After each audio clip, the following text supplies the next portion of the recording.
मध्य प्रदेश के सागर के लिए बड़ी खुशखबरी है। प्रधानमंत्री मोदी के गरीबी उन्मूलन और दलित उत्थान कार्यक्रम को बुंदेलखंड में आगे बढ़ाने के लिए डालचंद पटेल को अंतर्राष्ट्रीय संस्था UNACCC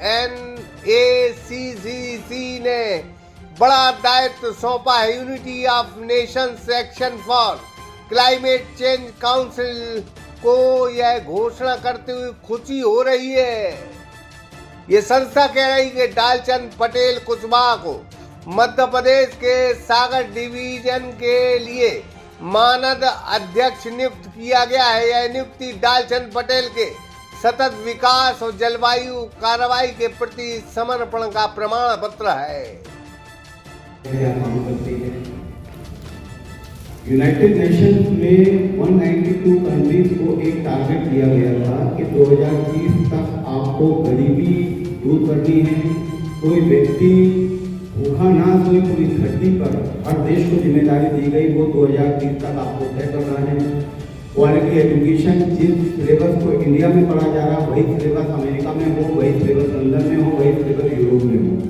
ये इसका क्वालिटी एजुकेशन गोल 4 है। गोल नंबर 1, 2 नो पॉवर्टी और नो हंगर है।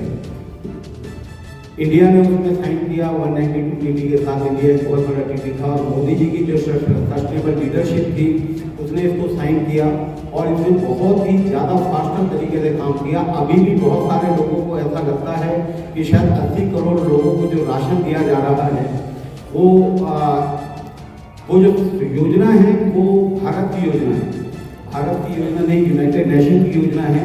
नो हंगर गोल की योजना है। हमारे प्रधानमंत्री सबसे ज़्यादा उसमें काम कर रहे हैं उनकी लीडरशिप के अंतर्गत। इसलिए उनकी महानता है कि उन्होंने 80 करोड़ लोगों को राशन की योजना 2020 से शुरू करी। भारत जो है ऐसे बड़े गिने चुने लोगों देशों में आता है, 200 कंट्रियों में बड़े गिने चुने देशों में आता है। टॉप 5 कंट्री में जो 80 करोड़ लोगों को मुफ्त भोजन वितरित करने की क्षमता रखता है। इससे पहले तो हम लोग राशन मंगवाते थे, राशन बांट नहीं पाते थे। ये हमारा नो हंगर का था। एक सबसे बड़ा जो गोल है इसमें नो पॉवर्टी। गरीबी है जब तक अपराध है, जब तक भ्रष्टाचार है।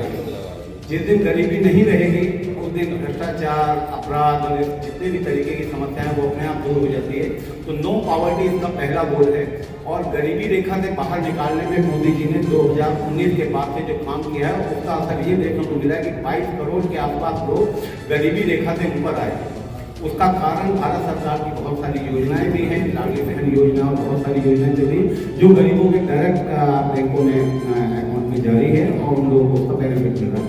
सबसे पहले जो उनकी शुरुआत की थी, जो उन्होंने 54 करोड़ खाते खोले थे डायरेक्ट डीबीटी, जो डायरेक्ट बैंक ट्रांसफर, उसी का फलित होता है कि आज 25 करोड़ लोगों के आसपास जो है गरीबी रेखा से ऊपर आए, क्योंकि पैसा डायरेक्ट जाता था। मैं 1985 की एक घटना जो हमें बड़ा दुखद दिखा और यूनाइटेड नेशन के रिकॉर्ड में है कि भारत के प्रधानमंत्री थे राजीव गांधी, स्वर्गीय राजीव गांधी। उन्होंने उड़ीसा के एक जिले में ये शब्द बोल दिए थे कि हम 1 रुपया भेजते हैं दिल्ली से, आपके पास 15 पैसे पहुंचते हैं। एक सीधे सीधे भारत जैसे महान देश का 415 मेंबर ऑफ पार्लियामेंट का ताकतवर पार्टी के प्रधानमंत्री का ये बोलना कि मैं 1 रुपया भेजता हूँ, 15 पैसे आपके पास पहुंच पाते हैं, बहुत शर्मनाक हो जाता है। एक प्रधानमंत्री का ये एक्सेप्ट करना कि 85 पैसा रुपये में से भ्रष्टाचार में चला जाता है, ये बड़ी शर्मनाक स्थिति थी। इस शर्मनाक स्थिति को अगर कहीं विश्व के ऊपर पटल पे लेके आए और इस शर्मनाक स्थिति को दबाया तो डायरेक्ट बैंक ट्रांसफर की योजना चला के प्रधानमंत्री मोदी जी ने उस शर्मनाक स्थिति को सम्मानजनक स्थिति में भारत को लेके आए। आज हम 157 कंट्रियों में काम कर रहे हैं। पहले जब हम भारत का नाम लेते थे या भारत के इमिग्रेशन के लिए जाते थे किसी भी देश में, तो हमको बड़ा नीचे देखा जाता था जब हमारा पासपोर्ट होता था। आज भारत की 167 कंट्रीज में खाली हमको इसलिए स्थान दिया कि हम भारत के वासी हैं। इसलिए आज हमारा कार्यालय जिनेवा में हेडक्वार्टर है, जहाँ जिनेवा में United nation, ILO, world bank के हेडक्वार्टर होते थे। वहाँ भारत की संस्थाओं को पूछा नहीं जाता था। हम लोगों का वहाँ हेडक्वार्टर है जिनेवा में, स्विट्जरलैंड। बहुत सारी तस्वीर बदली है। लोगों को 80 करोड़ लोगों को राशन जा रहा है, 25 करोड़ लोग गरीबी से बाहर निकले हैं। हमारा UNACCC का सस्टेनेबल लिविंग सिटी कार्यक्रम चल रहा है जो ओनली BPL फैमिली के लिए, ट्राइबल फैमिली के लिए, रूरल फैमिली के लिए है। जहाँ तक भारत सरकार की योजनाएं पहुँच रही है ठीक है, जहाँ तक नहीं पहुँची वहाँ तक हम लोगों को पहुँचना और उन लोगों को मुख्य धारा में लेके आना है। मेरी महापौर मैडम जी से बात भी हुई सुबह कि हम उन क्षेत्रों को चिन्हित करेंगे जहाँ के लोगों की मासिक आय 5,000 6,000 रुपया या मनरेगा के लोगों की आय जो मजदूरों की आय है वो 2,000 3,000 रुपये है। हम लोग उनके बिजली का खर्चा बचा के उनकी सेविंग करवाएंगे, हम उनके गैस सिलेंडर का पूरा नेट जीरो पे लेके आएंगे और उनका वो खर्चा बचाएंगे, हम उनके ट्रांसपोर्टेशन का खर्चा बचाएंगे। तो इन खर्चों में जो 3-4-5,000 रुपये उनका महीने का खर्च होता है वो उनकी बचत में लाएंगे ताकि वो भी पॉवर्टी से ऊपर निकल के आए। 40 से 50,000 रुपये पर गरीब का हमें इस स्कीम के अंदर बचाना है ताकि वो सर्कुलर इकोनॉमी में आए और भारत की GDP जो 6.5-7 के बीच में चल रही है वो 8.5 के करीब पहुंचे, जो हमने लक्ष्य रखा है 2027-28 का भारत की GDP का। जब तक गरीबी से ऊपर नहीं आएगा, आज तक जितनी राजनीति 60-70 साल चल रही थी वो गरीब बन रहा था, अमीर हो रहा था। पहली बार पिछले 10 साल में देखिए मैं किसी पार्टी से कोई पार्टी का नहीं हूँ, हम लोग यूनाइटेड नेशन के उद्देश्यों पे काम करते हैं, गोल्स पे काम करते हैं।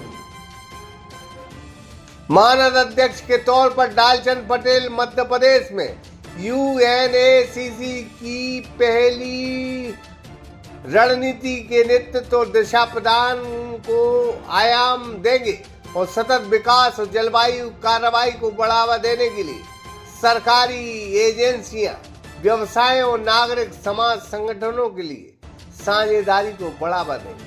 डालचंद पटेल इस संभाग के जाने माने नेता है और उन्हें इस महत्वपूर्ण दायित्व मिलने को लेकर शहर में बड़ा उत्साह है साहब, बड़ा उत्साह।